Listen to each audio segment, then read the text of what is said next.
श्री राधे राधे। भक्तों,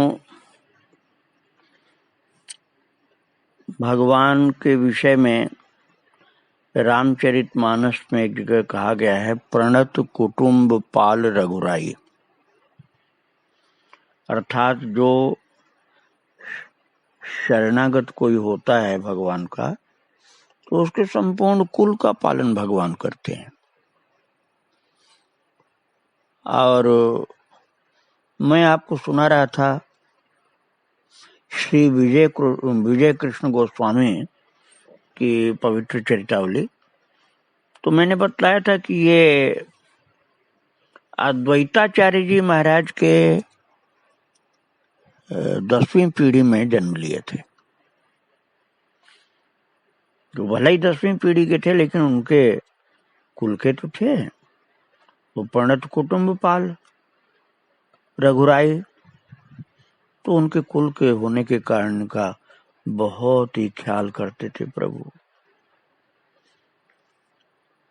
मैंने बचपन के उनके स्वभाव की बात आपको सुनाया था।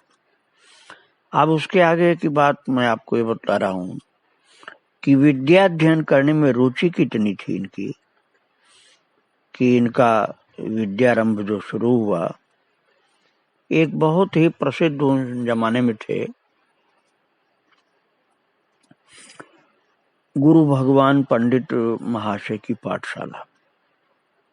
वो बहुत प्रसिद्ध थी पाठशाला। उसमें विद्यार्थियों पर शासन बहुत कड़ा होता था, लापरवाही नहीं होती थी। तो उनके शासन से यदि कोई बच पाया था तो वो था विजय।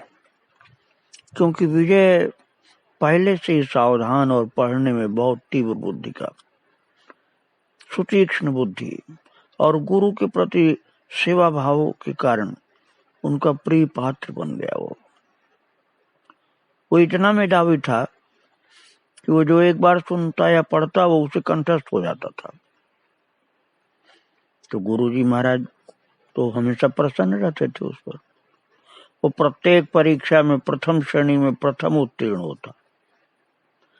कठोर शासक होते हुए भी गुरु महाशय आध्यात्मिकता के किस स्तर तक उठे हुए थे, इसका पता चलता है स्वयं विजय कृष्ण गोस्वामी के एक लेख से। उन्होंने लिखा, गुरु महाशय विद्यार्थियों को मारते बहुत थे। बहुत रुष्ट होने पर वो विद्यार्थियों के लिए डांट फटकार भी बहुत करते थे। और एक दिन बोले शिष्यों से, ओरे कल प्रातः काल आना, एक साथ गंगा स्नान को जाएंगे, मैं वहां देह त्याग करूंगा। ऐसा बोला था पाठशाला वाले गुरु ने। रात्रि में ये समाचार चारों तरफ फैला और दूसरे दिन प्रातः पाठशाला में स्त्री पुरुष बालक वृद्ध की भीड़ लग गई और गुरु महाशय ने सबको प्रणाम किया और पुत्र को साथ ले गंगा की ओर चले। गंगा में स्नान करके पूजा की, फिर सबको प्रणाम करके गंगा में बैठ गए और जप करने लगे। चारों ओर संकीर्तन होने लगा। क्रमशः गंगा का घाट जनता से परिपूर्ण हो गया। जब पूरा होने के बाद बोले, देखो बच्चों, मैं हूं कायस्थ, तुम में से बहुत से ब्राह्मण हो, मैंने तुम्हारे ऊपर शासन किया, अब तुम मेरे मस्तक पर चरण अर्पण करो। अब देर नहीं, ये देखो रथ आ गया। इतना कह करके वो खड़े हो गए, प्राण शरीर को छोड़ करके वैकुंठ धाम को चले गए। पर आश्चर्य कि मृत शरीर उनका गिरा नहीं, खड़ा रहा। महाराज कितने योगी थे वो। ब्राह्मण छात्रों ने उनकी अंत्येष्टि क्रिया उसी प्रकार की जिस प्रकार माता पिता की जाती है। इतना बच्चों में उनके प्रति आदर की भावना थी। अद्वैत वंश के भक्तिमय संस्कारों से गठित विजय का व्यक्तित्व हरिभक्ति परायण तपस्वी अध्यापक के संस्रों से और भी समुज्वल हो उठा। हिंदू धर्म में उसकी निष्ठा और अधिक दृढ़ हो गई। वह नित्य प्रातः गंगा स्नान कर श्याम सुंदर की पूजा अर्चना करता। एकादशी, रामनवमी, शिवरात्रि, जन्माष्टमी आदि व्रतों का पालन करता, कठोरता से करता। और निष्ठावान हिंदू जो जो अनुष्ठान करना चाहिए निष्ठावान हिंदू को उन सब का निष्ठापूर्वक पालन करता। विजय की तेजस्विता, धर्म परायणता, पर दुःखातरता और दया भाव इनमें वृद्धि होती गई और इसके परिणाम स्वरूप उस समय के समाज की दुर्वस्था देख उससे नहीं रहा गया। उसने यथासंभव उसे सुधारने के लिए युवकों के एक दल का गठन किया। दल सब प्रकार से समाज की सेवा करने को प्रस्तुत रहता। बाढ़ आने पर बाढ़ पीड़ितों की, महामारी फैलने पर रोगियों की, सूखा पड़ने पर भूखों की सेवा करता। समाज की कुरीतियों, कुसंस्कारों को दूर करने के लिए आंदोलन करता। अन्यायी दुराचारी लोगों को साम दाम दंड द्वारा सत्य पथ पर लाने की चेष्टा करता। शांतिपुर में पढ़ाई शेष करने के बाद विजय महाराज कलकत्ता में पढ़ने के लिए गए। उस समय उनकी उम्र 18 वर्ष की थी। विधवा माँ उनके विवाह के लिए योग्य कन्या की खोज करने लगी और महाराज सुलक्षणा पात्र योग माया को ब्याह करके घर ले गई। विवाह से विजय के क्रियाकलाप में कोई अंतर नहीं पड़ा। विवाह के बाद विजय कोई परिवर्तित नहीं हुए, पहले जैसे ही अपने कार्य में लगे रहे। तो बहुत दिनों तक विद्याध्ययन और समाज सेवा के कार्य में उत्साहपूर्वक लगे रहे। भक्तों, ये कार्य तो अच्छे हैं, लेकिन ये तब अच्छे होते हैं कार्य जब इनके साथ भगवान की भक्ति भी हो। केवल समाज की सेवा होगी और भक्ति नहीं होगी तो इनसे परमार्थ नहीं सिद्ध होता है। सेवा कार्य जो होते हैं ठाकुर जी की भक्ति के साथ किए जाएं तब भगवान को प्रसन्नता होती है। और भक्ति बिल्कुल न करे, केवल सेवा कार्य करे तो प्रसन्नता तो ठाकुर जी को उसमें भी होती है, लेकिन कल्याण में प्रगति तीव्रता से नहीं होती है, मंद मंद होती है। इसलिए भक्ति भी करना जरूरी होता है। परमार्थ भी करे और भक्ति भी करे तब हर प्रकार से कल्याण होता है। और विजय को ऐसा संकेत मिला। भक्तों, विजय जा रहे थे अपने सेवा कार्य, समाज की सेवा में लगे हुए थे। भगवान कितनी चिंता करते थे इनकी कि इनको आकाशवाणी सुनाई पड़ी, एक आवाज सुनाई पड़ी और वहां कोई व्यक्ति नहीं था, आवाज सुनाई पड़ गई। और आवाज में क्या सुना इन्होंने? सेवा कार्य के साथ साथ परलोक की भी चिंता करो। तात्पर्य ये था कि भक्ति छोड़ करके सेवा कार्य नहीं करो, भक्ति भी करो और सेवा कार्य भी करो। और देववाणी ने विजय के अंतर में एक अपूर्व आलोड़न की सृष्टि की और सोचने लगे कि अब मुझे क्या करना चाहिए। उन दिनों बंगाली समाज अंग्रेजी शिक्षा और सभ्यता के आक्रमण का शिकार हो रहा था। लोग निरीश्वरवादी हो रहे थे, कोई ईसाई धर्म अपना रहे थे, हिंदू धर्म में बहुत सी कुरीतियां घुस रही थी, कुसंस्कार घुस पड़े थे। और महाराज इन सब की शुद्धि के लिए बहुत से लोग लगे हुए थे और उसी में विजय भी सहयोगी बन गए उन लोगों के। और उस समुदाय को ब्राह्म धर्म कहा जाता था। ब्राह्म धर्म की सृष्टि की गई, उसमें विजय भी रहे। इसमें लगे तो थे, लेकिन ये शुद्ध भक्ति मार्ग नहीं था। समाज की सेवा ज्यादा थी, इसमें भक्ति की बात कुछ भी नहीं थी। और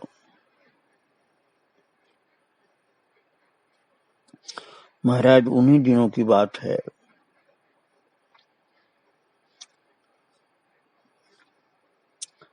विजय कृष्ण गोस्वामी की एक पैतृक वृद्धा। अब आप इस बात को समझिए कि ये गोस्वामी थे ना, तो गोस्वामी के जो यजमान परिवार होता है वो सब अपने को गोस्वामी का शिष्य मानते हैं। तो ऐसी एक शिष्या वृद्धा थी, वह विजय कृष्ण के चरणों में गिरकर कातर स्वर से प्रार्थना की, प्रभु मैं भवसागर में डूब रही हूँ, त्रिताप की ज्वाला से भस्मीभूत हो रही हूँ, मेरा उद्धार करने की कृपा करें। ऐसा बोली बूढ़ी माई। अब वृद्धा की कातरोक्ति सुन करके गोस्वामी सिहर उठे, सोचने लगे कि इसका कितना सरल विश्वास है मेरे ऊपर, पर मैं क्या इस विश्वास के लायक हूँ? मैं तो स्वयं माया के शिकंजे में जकड़ा हुआ हूँ, इसका उद्धार कैसे कर पाऊंगा? लेकिन मुझे कपट का आचरण नहीं करना चाहिए। महाराज उसी दिन उन्होंने अद्वैताचार्य के वंश में परंपरा से चली आ रही गुरु वृत्ति का त्याग कर दिया। परिवार की आमदनी होती थी और गुरु परंपरा अर्थात गुरु वृत्ति जो गोसाइयों की चलती थी उससे आमदनी होती थी, सब लोग देते थे अनाज पैसा, वो सब बंद हो गया। अब परिवार का संचालन कैसे हो, ये समस्या आ गई। तो उन्होंने सोचा कि मैं डॉक्टरी की पढ़ाई करूंगा और उससे चिकित्सा का कार्य करके अपने परिवार का पालन पोषण करने भर कर अर्जन कर लूंगा। तो पढ़ाई भी उन्होंने की और साथ साथ वो ब्राह्म धर्म का प्रचार कार्य भी चलता रहा उनका। और महाराज ये सब करते हुए भी ठाकुर जी को यह अच्छा नहीं लग रहा था कि भक्ति से ये दूर रह रहे हैं। महाराज पता नहीं क्या संस्कार उस समय जागृत इनके हुए थे कि इनका ठाकुर जी जो स्वरूप अपने घर में विराजमान थे उधर इनका ध्यान नहीं जाता था। और ये समाज में नेता का कार्य करते थे, समाज सेवा का कार्य करते थे और यही सब करते रहते थे। मैं आपको पहले सुना चुका हूं कि जो इनके घर में ठाकुर जी थे श्याम सुंदर, वो इनके साथ लीला करते थे, गेंद की खेल भी बचपन में इनके साथ किए थे। लेकिन अब उन बातों को ये विश्वास कम करते थे, क्योंकि अद्वैत वेदांत में ये बहुत ज्यादा ध्यान से पढ़ाई कर रहे थे, तो वेदांती हो गए थे। तो इनको लगता था जो बचपन में खेल और भगवान की हुई थी वो सब मेरी कल्पना थी, वो सच्ची बात नहीं थी। अब भगवान की पूजा भी अपने घर में नहीं करते थे, खुद नहीं करते थे। ऐसी स्थिति इनकी हो गई थी मन की। भक्ति के संस्कार इनके बहुत सारे मिटे हुए से लगते थे, बस केवल एक चीज रह गया था पिछला संस्कार भक्ति का, कि कीर्तन सुनने पर इनकी आंखों में आंसू आ जाती थी। जहां ये भगवान के नाम के कीर्तन सुनना शुरू करते थे बस आंख में आंसू आ जाती थी। इतनी भक्ति इनके अंदर अब दिखलाई पड़ती थी और सब भक्ति इनकी जैसे सो गई थी। ये अद्वैत वेदांती हो गए थे, ये भगवान की श्रद्धा भक्ति को मानते नहीं थे, कल्पना मानते थे। महाराज अब ये सोचने लगे कि कीर्तन तो बढ़िया चीज है, तो ये अपने ब्राह्म समाज में भी कीर्तन कराना शुरू कर दिया और ये इनको अच्छा लगता था। महाराज ठाकुर जी ने संभाला इनको। एक प्रकार से इन्होंने भगवान को छोड़ दिया था, लेकिन भगवान ने इनको नहीं छोड़ा था।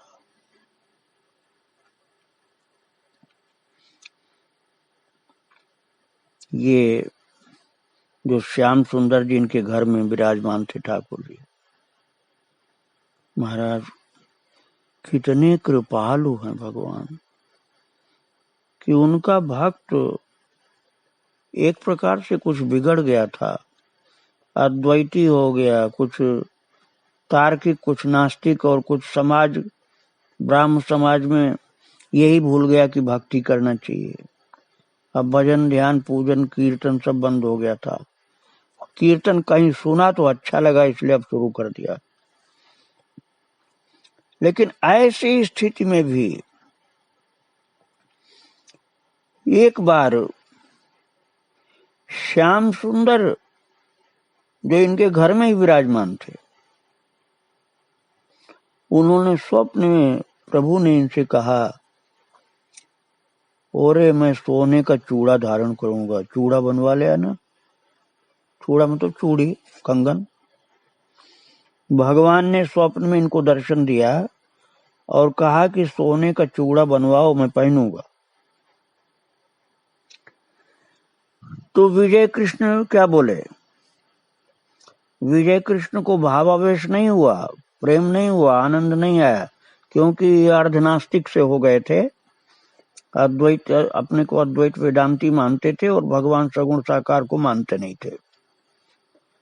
तो इन्होंने कहा भगवान से कि मैं तो तुम में विश्वास नहीं करता, जो करता उससे जाकर के कहो, मैं कहाँ पाऊंगा तुम्हारे लिए सोने के चूड़े के लिए पैसे। महाराज ऐसा इन्होंने मना कर दिया।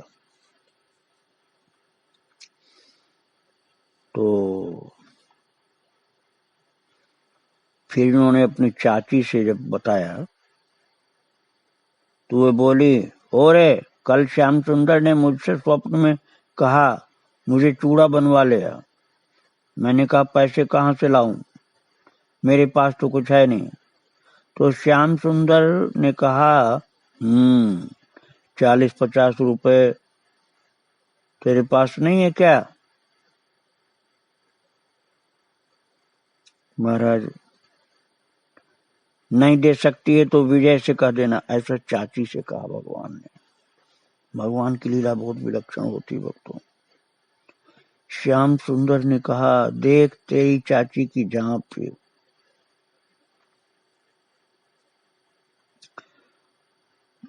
और पैसा रखी है उसमें।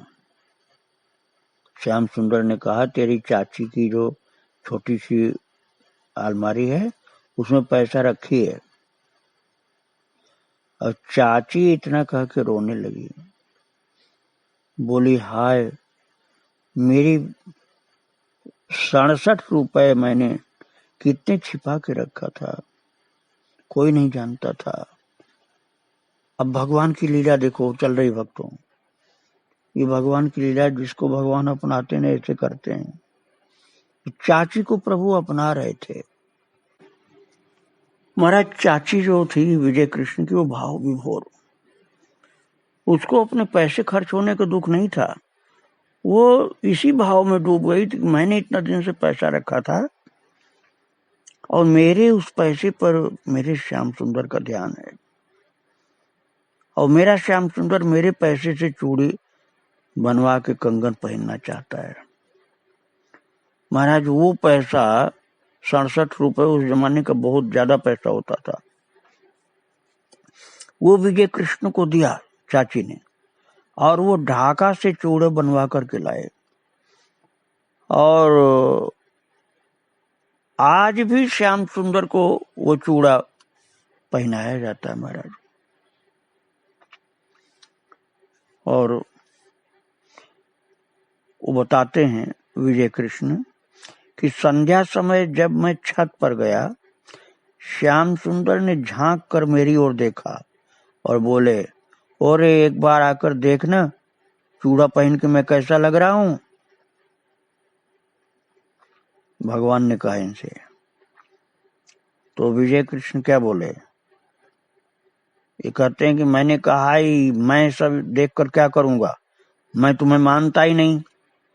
अब देखिए ये भगवान भी कैसे पीछे पड़े हैं कि जो व्यक्ति नहीं मानता उसको भगवान जबरदस्ती मनवा रहे हैं। वो कह रहे हैं विजय कृष्ण कि मैं नहीं मानता, मैं तो अद्वैती हूं, अद्वैत वेदांती हूं, और तुम फिर भी मेरे पीछे पड़े हो कि एक बार आकर के देखो मैं चूड़ा पहन के कैसा लग रहा हूं। और ये बोल रहे हैं कि मैं तुमको मानता ही नहीं, मैं देख के क्या करूंगा। श्याम सुंदर बोले, नहीं मानता तो नहीं सही, एक बार देखने में कुछ दोष है क्या? तो विजय कृष्ण गोस्वामी अपनी आत्मकथा में कहते हैं कि मैंने निकट जाकर के दर्शन किया, उनकी स्नेह में स्निग्ध चितवन और रूप की उज्जवल छटा देख करके मैं मुग्ध हो गया। प्रचारक रहते मैं बीच बीच में ठकुरानी को देखने घर आया करता था। एक बार मध्याह्न में इसी कमरे में बैठा था,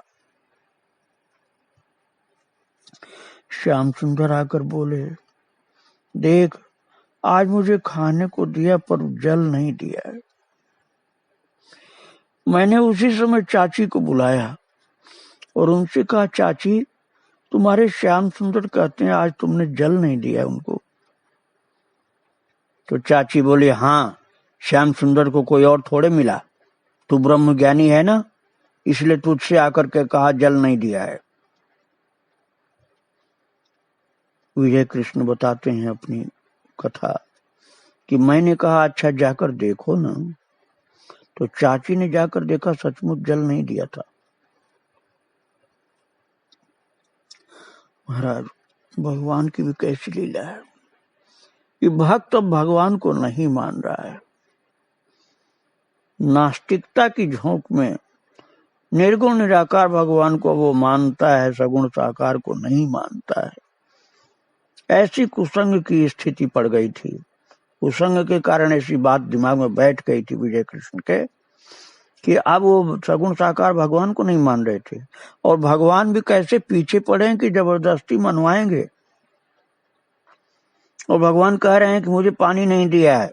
अब इन्होंने चाची से कहा, खुद देखने नहीं गए। महाराज वो अपनी जीवन की घटनाएं बतला रहे हैं कि कैसे प्रभु ने मुझे फिर से खींचा अपनी ओर। मैं तो प्रभु को छोड़कर भटक गया था, लेकिन भगवान ने कैसे खींचा। और चाची को तो खराब लग रहा था कि ये ब्रह्मज्ञानी बनता है और इसको भगवान क्यों बोलते हैं, इसको तो बोलना ही नहीं चाहिए, भगवान को इससे नहीं बोलना चाहिए क्योंकि तो नास्तिक है ये। और चाची ने जाकर देखा तो सचमुच जल नहीं था। इसी प्रकार श्याम सुंदर बहुत बार बहुत सी बातें कहते हैं। शिशुकाल से ही श्याम सुंदर की इस प्रकार की कृपा का अनुभव करता आ रहा हूं।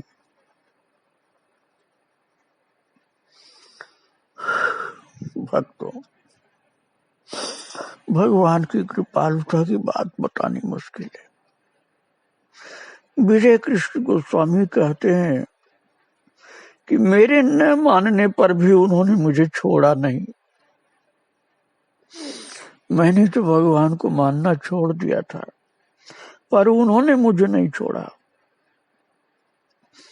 और इस बार जब विजय कृष्ण घर गए तो उनका हृदय दुखी था। न जाने क्यों रह रहकर श्याम सुंदर की याद आ रही थी। अवसर देख श्याम सुंदर ने आकर के हंसते हुए कहा, अरे तू तो मुझ में विश्वास ही नहीं करता था ना, अब भी विश्वास नहीं करता मुझ में। इस बार श्याम सुंदर की आक्षेप भरी युक्ति सुन करके विजय कृष्ण रो पड़े। अपने को अद्वैत वेदांती समझते थे, कहते थे निर्गुण निराकार भगवान होते हैं, सगुण साकार नहीं होते। और आज ठाकुर जी ही बोल रहे हैं उनसे, ये नहीं भगवान से बोल रहे थे, भगवान इनसे बोल रहे थे। भगवान ने कहा अब भी तुम मुझमें विश्वास नहीं करता। और जब ये प्रभु ने कहा है तो विजय कृष्ण रो पड़े। भरे हुए कंठ से उन्होंने कहा, प्रभु यदि मेरे ऊपर तुम्हारी इतनी कृपा है और तुम मुझे अपना कर रखना चाहते हो तो अभी तक इतना चक्कर क्यों लगवाया।